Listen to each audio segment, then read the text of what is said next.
ముందుగా నమస్కారం. 2025 సంవత్సరం నూతన సంవత్సరం ప్రారంభం నుంచి కూడా విశాఖ నగరానికి ప్రత్యేకించి చాలా మంచి శుభవార్తలు వింటూ ఉన్నాం. ప్రత్యేకించి మొన్ననే 8న గౌరవ ప్రధానమంత్రి గారు విశాఖపట్నంలో ఇంజనీరింగ్ కాలేజ్ గ్రౌండ్లో ఒక భారీ బహిరంగ సభ, దాంతోపాటు 2,10,000 కోట్ల రూపాయలు సంబంధించిన పనులకి శంకుస్థాపనలు మన గౌరవ ముఖ్యమంత్రి గారు, అలాగే ఉప ముఖ్యమంత్రి గారు, యువనాయకులు లోకేష్ బాబు గారి సమక్షంలో ఆ కార్యక్రమం చేసుకోవడం జరిగింది. ఆ ఆనందంలో ఉండగానే నిన్న ఏదైతే ఉత్తరాంధ్ర ప్రజలే కాదు, ఈ రాష్ట్రానికే ఒక చిరకాల కోరికది, మన ఆంధ్రుల ఆత్మగౌరవం, తెలుగువాడి గుండె చప్పుడు, అటువంటి విశాఖపట్నం స్టీల్ ప్లాంట్ మరి గత 1400 రోజులుగా ఏదైతే కార్మికులు కానీ, ఉద్యోగస్తులు కానీ, అన్ని వర్గాల ప్రజలు చేస్తున్న పోరాటానికి ఈరోజు ఒక శాశ్వత పరిష్కారం కింద 11,500 కోట్ల రూపాయల రివైవల్ ప్యాకేజీ దాన్ని నిన్న కేంద్ర కేబినెట్ ఆమోదించడం, ఈరోజు గౌరవ ఉక్కు శాఖ మంత్రి దాని విధి విధానాలు కూడా ప్రకటించబోతా ఉన్నారు. ఈ శుభవార్త మీ అందరితో షేర్ చేసుకోవాలని, అలాగే ప్రత్యేకించి మా కూటమి జనసేన కానీ, బీజేపీ కానీ నాయకులు, కార్యకర్తలు నియోజకవర్గం అంతా కూడా ఒక పండగ వాతావరణంలో సెలబ్రేట్ చేసుకుంటా ఉన్నారు.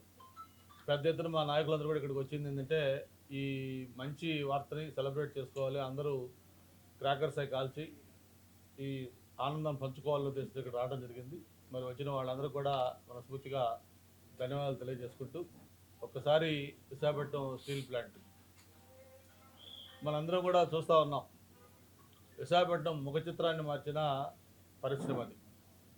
మామూలుగా పరిశ్రమలు అంటే ఏదో కేంద్ర ప్రభుత్వం కానీ, లేకపోతే ఏదైనా కొన్ని పోరాటాల ఫలితంతో, లేదు కొన్ని కోటాలు అంటే పలాని సౌత్లో ఒక ఇండస్ట్రీ పెట్టాలనుకుంటే ఎక్కడ పెట్టాలి ఏంటి, లేదు నార్త్లో పెట్టాలంటే ఎక్కడ పెట్టాలి ఏంటి, ఈ స్టీల్ ఇండస్ట్రీ ఎక్కడ పెడితే, లేకపోతే ఇంకొక పెట్రోలియం ఇంకో చోట పెట్టుకొని ఇట్లాగా కోటాల కింద ఆ ఇండస్ట్రీలు అలకేట్ చేస్తూ ఉంటారు.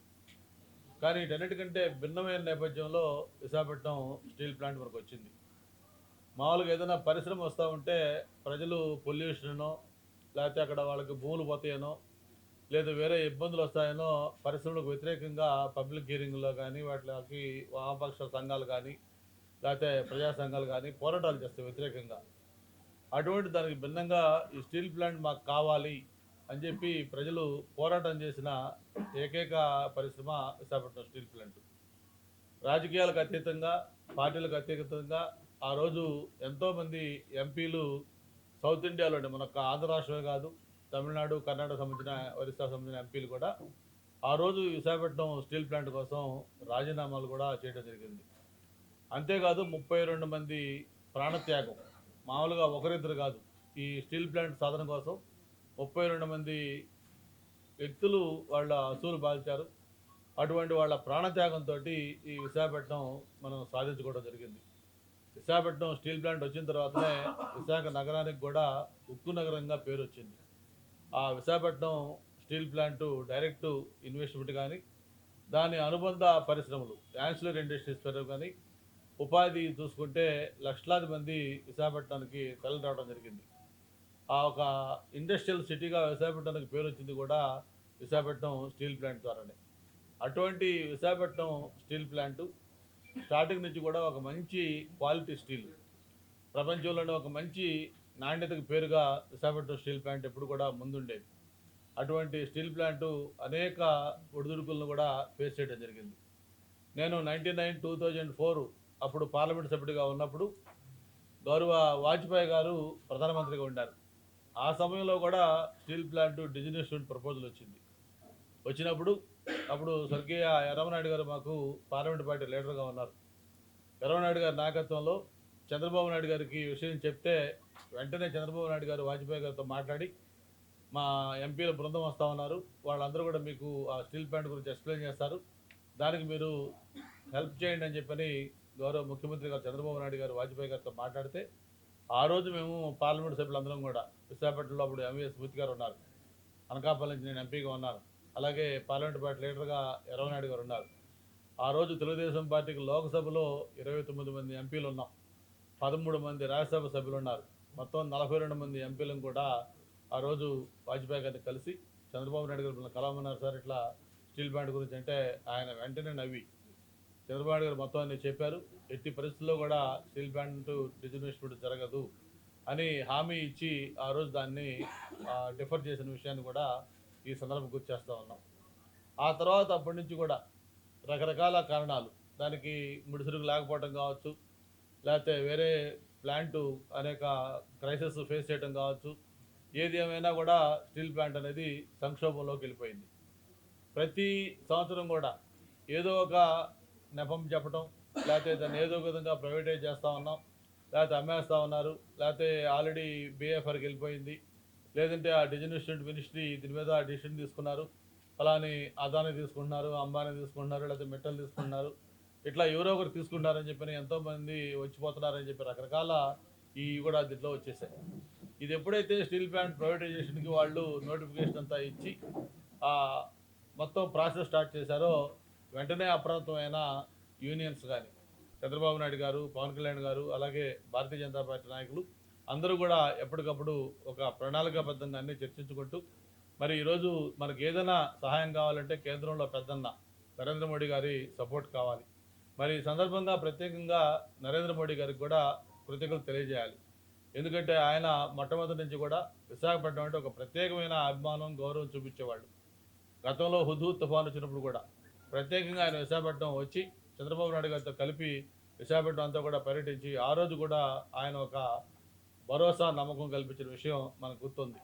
అంతేకాదు ఎప్పుడు ఏ కార్యక్రమం కావాలన్నా కూడా విశాఖపట్నం అంటే ముందుండి నరేంద్ర మోడీ గారు సాయం చేసేవాళ్ళు.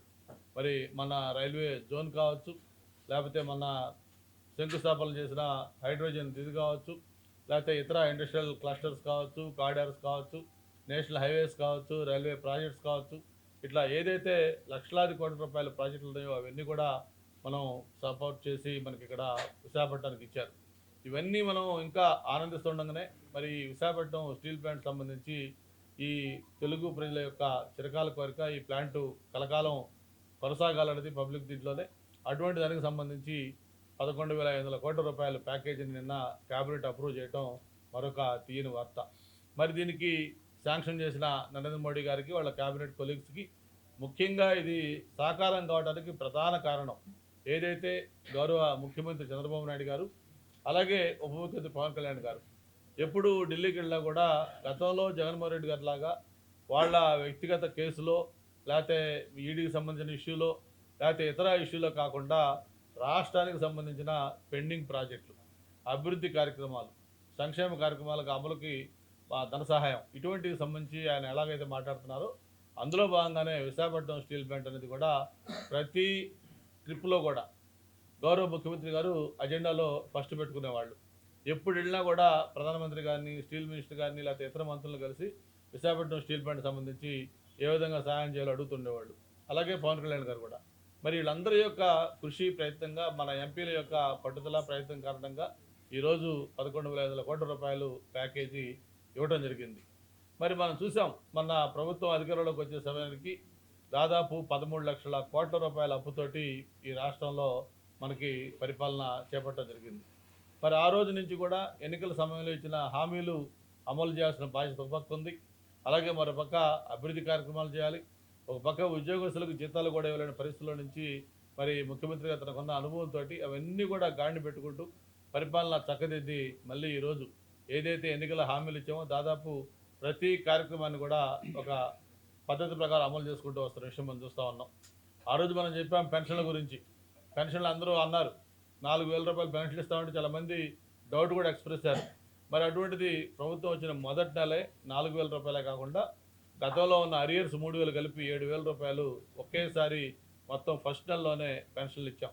4,500 కోట్ల రూపాయలు, దాదాపు 65 లక్షల మందికి 25 రకాల పెన్షన్లు, 4,000, 6,000, 10,000, 15,000 ఇట్లా 4 రకాల మొత్తం ఇది ఆ రోజు మొత్తం ఇవ్వటం జరిగింది.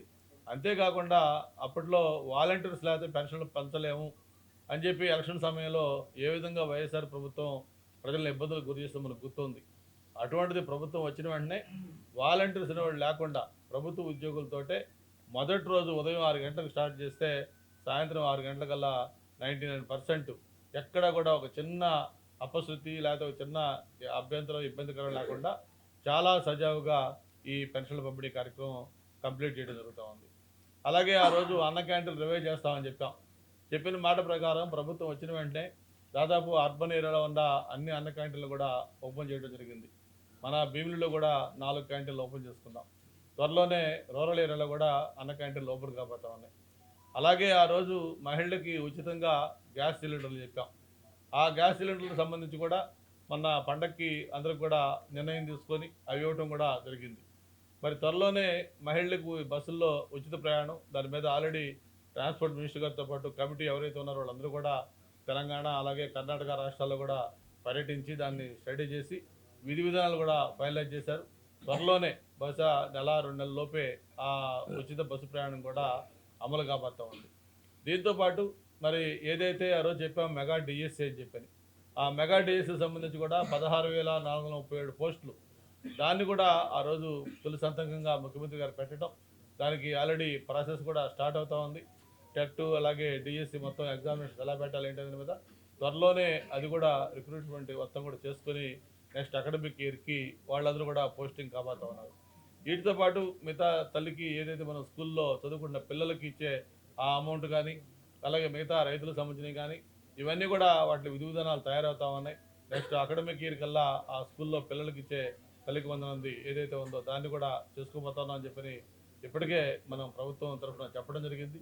అలాగే మిగతా పెండింగ్ కార్యక్రమాలు కూడా అన్నీ ఒక్కోటి అమలు చేసుకుని వస్తామని చెప్పని కూడా మరొకసారి తెలియజేసుకుంటూ, ఒక్కసారి జగన్మోహన్ రెడ్డి గారి పరిపాలన 5 ఏళ్ళు ఎలా కొనసాగింది, ఈ 7 నెలలు చంద్రబాబు నాయుడు గారి నాయకత్వంలో ఉన్న కూటమి ప్రభుత్వం పరిపాలన ఎలా సాగిందో ప్రజల్ని బేరు చేసుకోమంటా ఉన్నాం.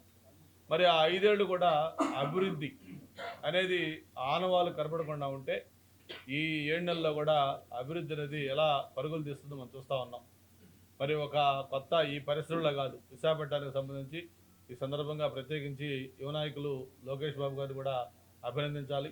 మరి విశాఖపట్నాన్ని ఐటీ హబ్గా చేయాలనే ఉద్దేశంతో మరి టీసీఎస్ లాంటి ఒక ఐటీ దిగ్గజం కంపెనీ దాదాపు 20,000 మంది ఐటీ ఎంప్లాయీస్ వచ్చే టీసీఎస్ కంపెనీని విశాఖపట్నానికి తీసుకురావడం జరిగింది. ఆల్రెడీ అది కూడా మన కాన్స్టిట్యూన్సీలోనే బిల్డింగ్ తీసుకున్నారు, మొత్తం వర్క్ అవుతూ ఉంది, త్వరలోనే రిక్రూట్మెంట్ కాబోతూ ఉంది. అలాగే గూగుల్ అది కూడా ఎంఓఏ చేయడం జరిగింది. దాంతోపాటు రాబోయే 5 సంవత్సరాల్లో మొత్తం టాప్ 10 కంపెనీస్ అన్నీ కూడా విశాఖపట్నానికి వచ్చేదానికి ఒక బ్రహ్మాండమైన ఐటీ పాలసీ తీసుకొచ్చారు. దాదాపు 5 లక్షల మంది పైగా ఐటీ ఉద్యోగస్తులు, వాళ్ళందరూ కూడా మెజారిటీ విశాఖపట్నంలో వచ్చేదానికి మొత్తం రాష్ట్రం మొత్తం మీద కూడా 20 లక్షల మందికి ఉపాధి కలిగే విధంగా ఈ ఐటీకి సంబంధించిన పరిశ్రమలు కూడా రాబోతూ ఉన్నాయి. దాంతోపాటు బ్రహ్మాండమైన టూరిజం పాలసీ తీసుకొచ్చారు. టూరిజం పాలసీ కూడా ఈరోజు పక్క రాష్ట్రాలు కూడా మన టూరిజం పాలసీ చూసిన తర్వాత దీన్ని అభినందిస్తూ ఉన్నారు. పెద్ద ఎత్తున ప్రాజెక్టులు మనం రాబోతూ ఉన్నాయి.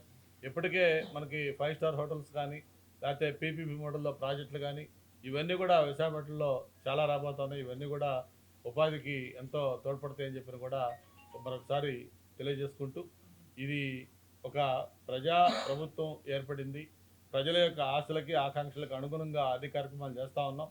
మొత్తం ఎన్ఆర్జీఎస్లో కానీ లేకపోతే మిగతా ఈ కేంద్ర ప్రభుత్వం యొక్క నిధులతో కానీ అటు గ్రామీణ ప్రాంతంలో కానీ పట్టణ ప్రాంతంలో కానీ అభివృద్ధి అంటే ఏంటో మళ్ళీ చూపిస్తూ ఉన్నాం. గతంలో పండగకి ఏదైనా ఊళ్ళకి వెళ్ళాలంటే రోడ్లు ఏ విధంగా ఉండే మనం చూసేవాళ్ళం. అటువంటి దీని మీద ఒక స్పెషల్ డ్రైవ్ పెట్టి మొత్తం గ్రామీణ ప్రాంతంలో అన్ని రోడ్లు కూడా బాగు చేస్తున్న విషయాన్ని మనం చూస్తూ ఉన్నాం. అలాగే ఈ రోడ్లు కొత్త రోడ్లు వేసేదానికి కూడా ఎన్ఆర్జీ తరఫున అనేక కార్యక్రమాలు కోట్లాది రూపాయల దాని మీద వెచ్చించడం జరుగుతూ ఉంది.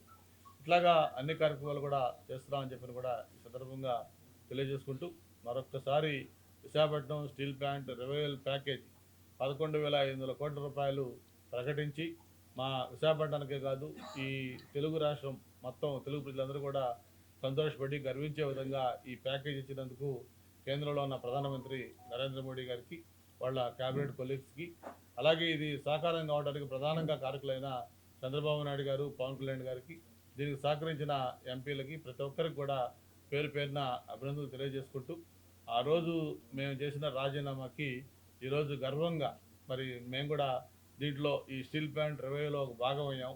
దానికోసం విశాఖపట్నంలో ఎదిగిన వ్యక్తిగా, విశాఖపట్నం ద్వారా గుర్తింపు పొందిన వ్యక్తిగా, మరి విశాఖపట్నం గుండె చప్పుడుగా ఉన్న స్టీల్ ప్లాంట్ ప్రైవేటైజ్ అవుతున్నప్పుడు నా వంతు కర్తవ్యంగా భావించి ఆ రోజు ఆ రాజీనామా ఇచ్చిన దానికి ఈరోజు ఒక సార్థకత కూడా లభించిందని చెప్పని నేను భావిస్తా ఉన్నాను. మరి విశాఖపట్నం స్టీల్ ప్లాంట్ అనేది ఇక ఏ మాత్రం కూడా మనం ఆందోళన చెందాల్సిన అవసరం లేదు. అదే జగన్మోహన్ రెడ్డి గారు విశాఖపట్నం స్టీల్ ప్లాంట్లో ఉన్న 7,000 ఎకరాలు భూమిని వేరే వాళ్ళకి అమ్మేయాలని ప్రయత్నం చేస్తే చంద్రబాబు నాయుడు గారు విశాఖపట్నం స్టీల్ ప్లాంట్ని ఏ విధంగా కాపాడారో మనందరం కూడా గుర్తు చేసుకోవాల్సిన అవసరం ఉంది. వచ్చిన వెంటనే ప్రభుత్వం అధికారంలోకి ఏదైతే గనులు మ్యాంగనీస్ కానీ ఇవన్నీ వాటి లీజ్ ఎక్స్టెండ్ చేయడం జరిగింది. అలాగే ఆ రోజు స్టీల్ మినిస్టర్ కుమారస్వామి గారిని విశాఖపట్నం రప్పించి మొత్తం స్టీల్ ప్లాంట్ అంతా కూడా చూపించి ఆయనతో ఒక స్పష్టమైన ప్రకటన, స్టీల్ ప్లాంట్ ప్రైవేటైజేషన్ లేదు, ఖచ్చితంగా ప్రభుత్వం అధీనంలో కొనసాగుతుంది అని చెప్పి ఆయనతో కూడా ఒక స్పష్టమైన ప్రకటన చేయించటం. అంతేకాదు దాంతోపాటు మరి ఈరోజు ఈ రివైవల్ ప్యాకేజ్ ఇవన్నీ కూడా జరిగాయంటే అది కేవలం ఈరోజు కూటమి ప్రభుత్వం యొక్క కృషి, దానికి నరేంద్ర మోడీ గారి యొక్క సపోర్టు, ముఖ్యంగా ప్రజల యొక్క ఆకాంక్ష, వాళ్ళ సంకల్పం బలంగా ఉంది కాబట్టి ఈ విశాఖపట్నం స్టీల్ ప్లాంట్ అనేది ఈరోజు ఇటువంటి ఒక మంచి శుభవార్తతోటి ముందుకు కూడా తెలియజేసుకుంటూ, దీని మీద విధి విధానాలు, ఈ అమౌంట్ దేనికి ఖర్చు పెడతారు, ఏమన్నా ఈ లోను వే ఆఫ్ చేస్తారా, లేదు ఎక్స్పాన్షన్ వాడతారా, లేకపోతే ఇంకోటి వాడతారా, దీన్ని ఏ విధంగా రిలీజ్ చేస్తారు, ఇవన్నీ కూడా ఈరోజు స్టీల్ మినిస్టర్ గారు త్వరలోనే ఈరోజే బహుశా నాకు తెలిసి ప్రెస్ మీట్ పెడతారని చెప్పారు. అది పెట్టిన తర్వాత దీన్ని రిలీజ్ చేస్తారు ఏంటనేది కూడా తెలుస్తుంది. ఈ సందర్భంగా అలుపెరగని పోరాటం చేసిన సంఘాలు, కార్మిక సంఘాలు కానీ, ఉద్యోగ సంఘాలు కానీ, ప్రత్యేకించి నిర్వాసితుల సంఘాలు కానీ, దీనికి నైతిక మద్దతు ఇచ్చిన విశాఖపట్నం ప్రజలకు కానీ, సపోర్ట్ చేసిన అన్ని రాజకీయ పార్టీలకి, ప్రత్యేకించి జర్నలిస్ట్ మిత్రులకి అందరికీ కూడా పేరు పేరున అభినందనలు తెలియజేసుకుంటూ, మరి ఈ కూటమి ప్రభుత్వం సాధించిన ఘన విజయాల్లో ఇదొక ఘన విజయం. ఈ స్టీల్ ప్లాంటు ప్రైవేటైజేషన్ కాకుండా ఈ రివైవల్ ప్యాకేజ్ సాధించడం అని చెప్పి కూడా తెలియజేసుకుంటూ మరొకసారి మా నాయకులందరికీ కూడా మనస్ఫూర్తిగా ధన్యవాదాలు, అభినందనలు తెలియజేస్తున్నాను.